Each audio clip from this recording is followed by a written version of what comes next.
مولانا محسن ساقی صاحب کو پر محمد وال محمد صلوات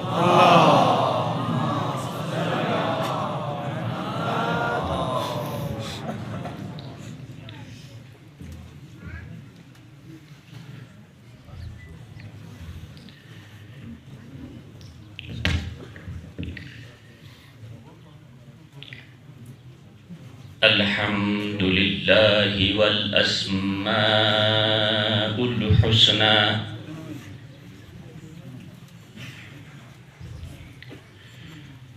والصلاة على حبيب المجتبى والنبي المقتدى والرسول المرتزى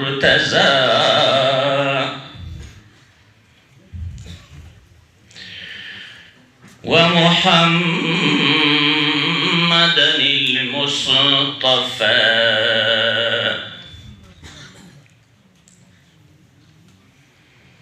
والسلام على آله وأصحابه ثم سلامه على الشيخين والوزيرين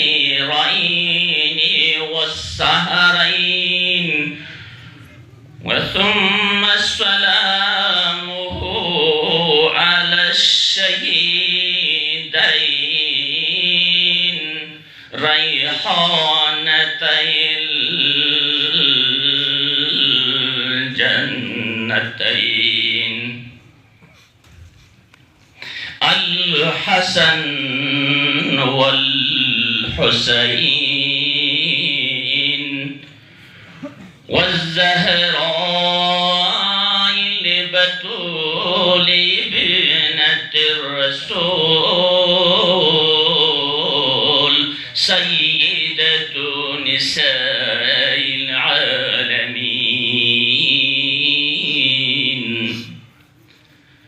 أما بعد فأعوذ بالله من الشيطان الرجيم. بسم الله الرحمن الرحيم.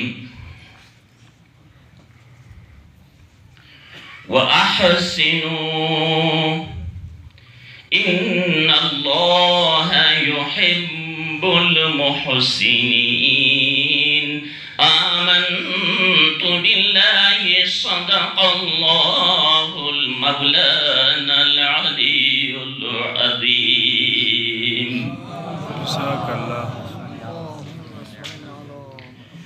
حمد و صلاۃ کے بعد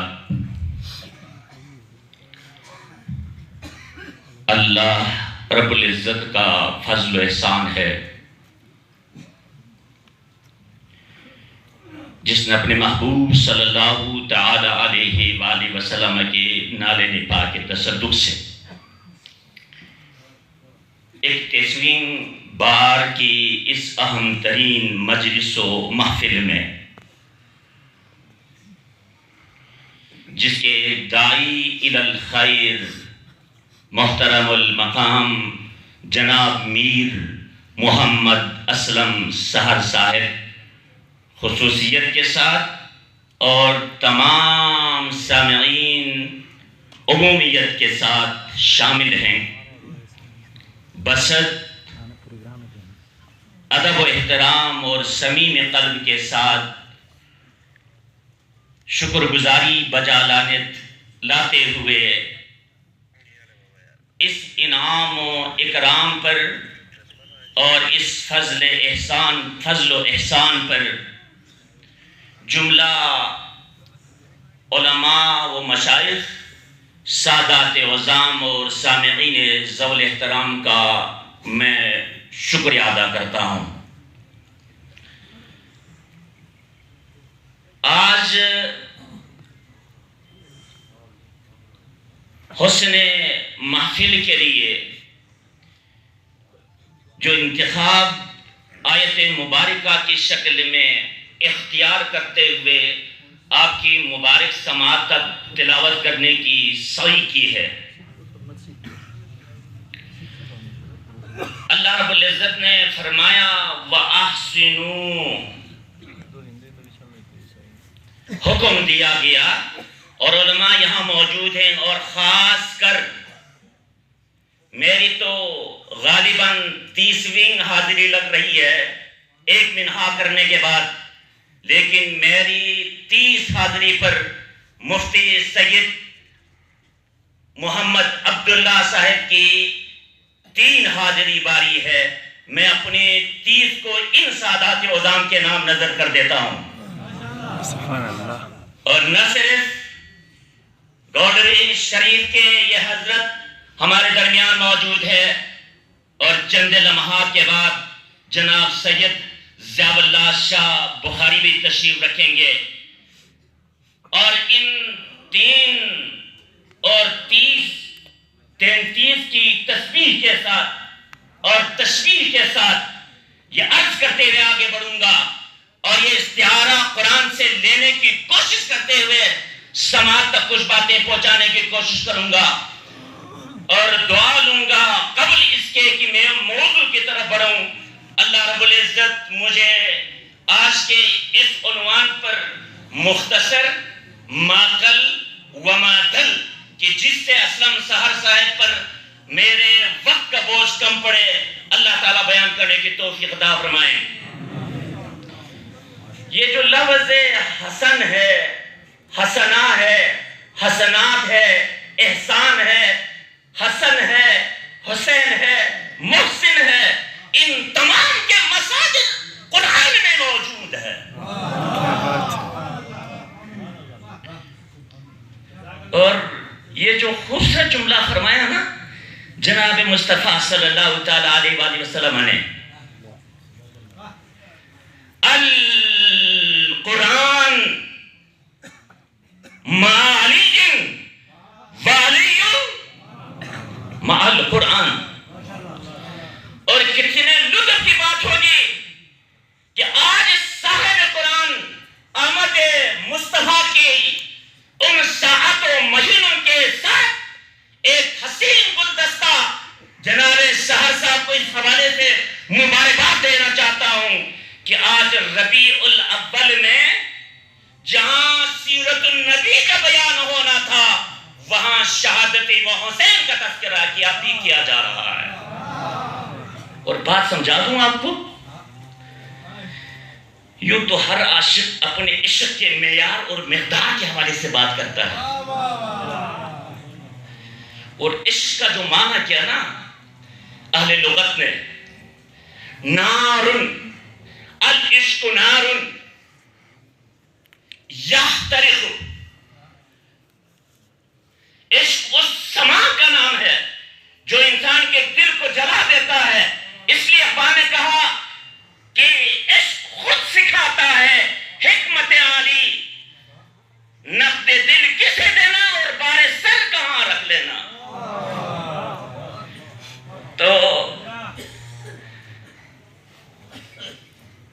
عشق کے بعد میں جو جملہ بتانا چاہ رہا تھا، ایک عاشق نے کہا کہ بس 2 شے نظر آتی ہے اسلام کے دامن میں، بس اس کے سوا کیا ہے؟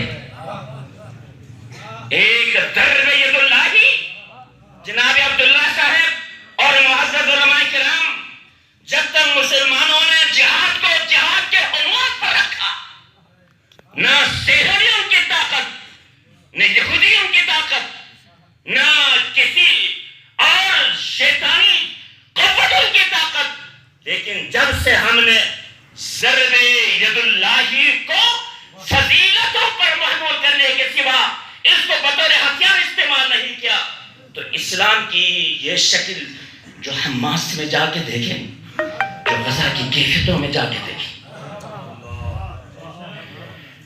ایک ضرب ید اللہ، ایک سجدہ شبیر،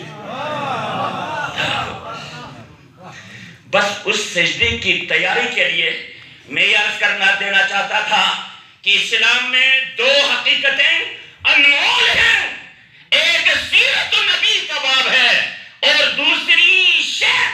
دوسرا باب وہ شہادت امام حسین علیہ السلام کا باب ہے. اور شاید شاہی نے یہ بھی کہا تھا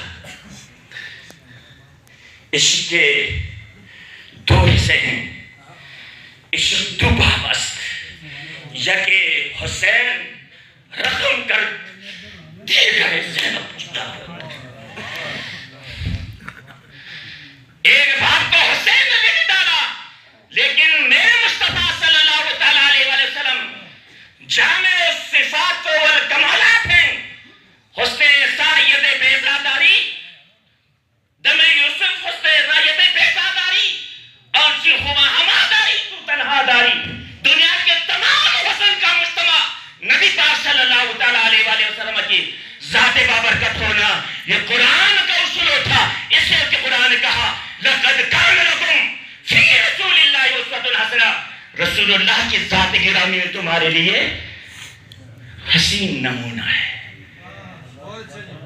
اب شہادت صفت ہے، شہادت نعمت ہے، شہادت کمال ہے، شہادت قربت ہے، شہادت عبادت ہے، شہادت ہے مقصود و مطلوب مومن، نہ مال غنیمت نہ کشور کشائی.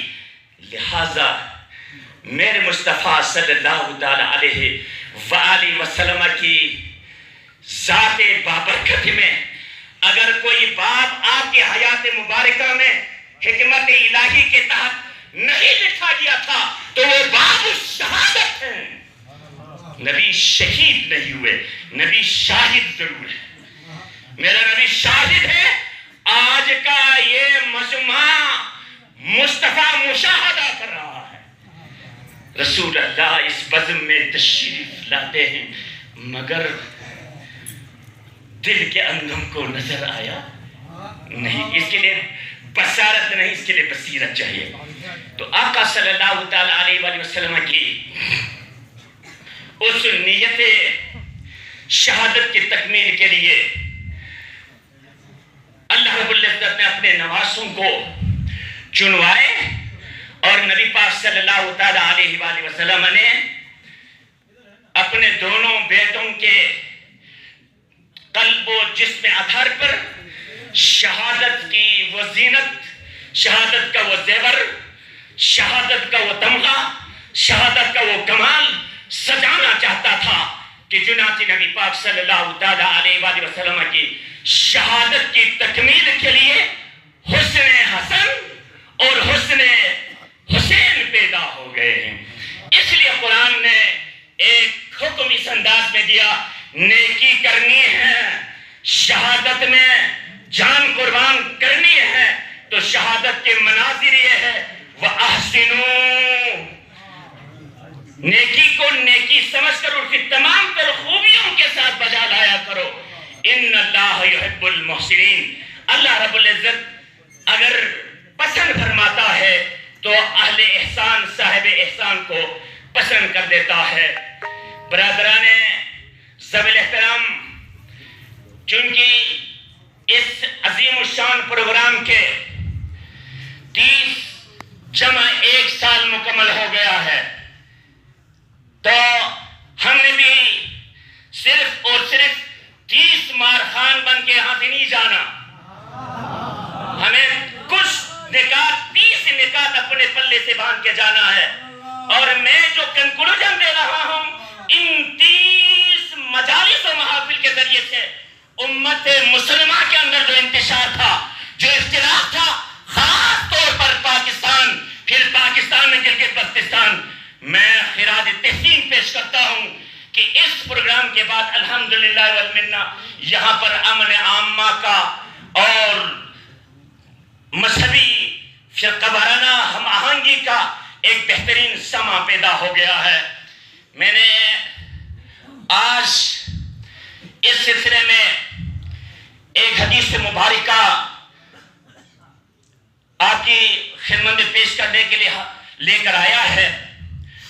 وہ ضرور سنانے کے بعد اگر یہ ہمیں آ گیا تو ہمیں اصل الایمان ہم نے پا لیا. حضرت انس بن مالک رضی اللہ تعالیٰ عنہ روایت فرماتے ہیں کہ آقا دو جہاں صلی اللہ تعالی علیہ وآلہ وسلم نے فرمایا اصل الایمان الثلاث، ایمان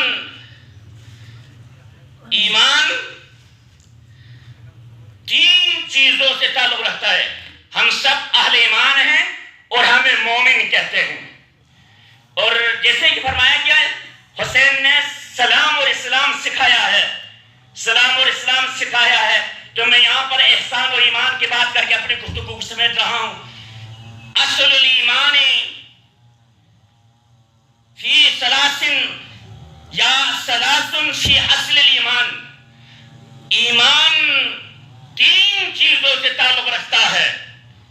ان میں سے ایک چیز فرمایا الکف، من قال لا الہ الا اللہ لا یکفرہ بذنب ولا یخرجہ من الاسلام بعمل. فرمایا گیا کہ اگر آپ نے اپنے ایمان کو اپنی اصلیت پر برقرار رکھنا ہے تو کسی بھی شخص کو جو لا الہ الا اللہ پڑھتا ہے اس کو اس کے اپنے کسی گناہ کی بنا پر بات یاد رکھنے کی ہے. میں اس اجلاس اور اس پروگرام کے حوالے سے فائدہ تذکرہ کر رہا ہوں کہ جو کلمہ گو ہے لا الہ الا اللہ پڑھتا ہے تو چاہیے کہ دوسرا مسلمان اپنی زبان کو روک کے رکھے اس چیز سے کہ آپ کے نہ چاہنے والے کسی نے اپنے گناہ کی بنا پر کوئی ایسا عمل کیا جو آپ کو پسند نہیں ہے کہ اس کو ہرگز کافر قرار نہ دے. یہ اس پروگرام کا مغز تھا. یہی وجہ تھی کہ الفقہ الاحوط میں میر سید محمد نور مصنور اللہ مقدس اللہ مقامہ نے ایک فتویٰ صادر فرمایا لا یجوز لمسلم ان یکفرہ بسبب شیء یعتقدہ لا یزعم حقیقت الامر وانہ کافر ہذہ عقیدۃ الجہال. کہا جاہل وہ شخص ہے، نادان وہ شخص ہے جو کسی کلمہ گو کو لفظ کافر سے تعبیر کرتا ہے حالانکہ وہ حقیقت کو نہیں جانتا. لہذا یہ عقیدہ رکھنا، یہ خیال پیدا کرنا، یہ دراصل جہال کا طریقہ ہے، علماء کا، مشائخ کا، پڑھے لکھے دانشوروں کا طریقہ نہیں ہے. میں اسلم صاحب کی اس کاوش کے بلبوتے پر الحمدللہ والمنہ مسلم امہ گلگت بلتستان کی اس خطے میں اکٹھی ہے اور انشاءاللہ العزیز ابھی 31واں پر ہم آ گئے. اللہ نے ہمیں زندگی بخشی تو 50واں یوم الحسین بھی حسین صدقہ کے نام سے یہاں پر ہم منعقد کر لیں گے. اللہ تعالی ہم سب کی حاضری کو قبول فرمائے.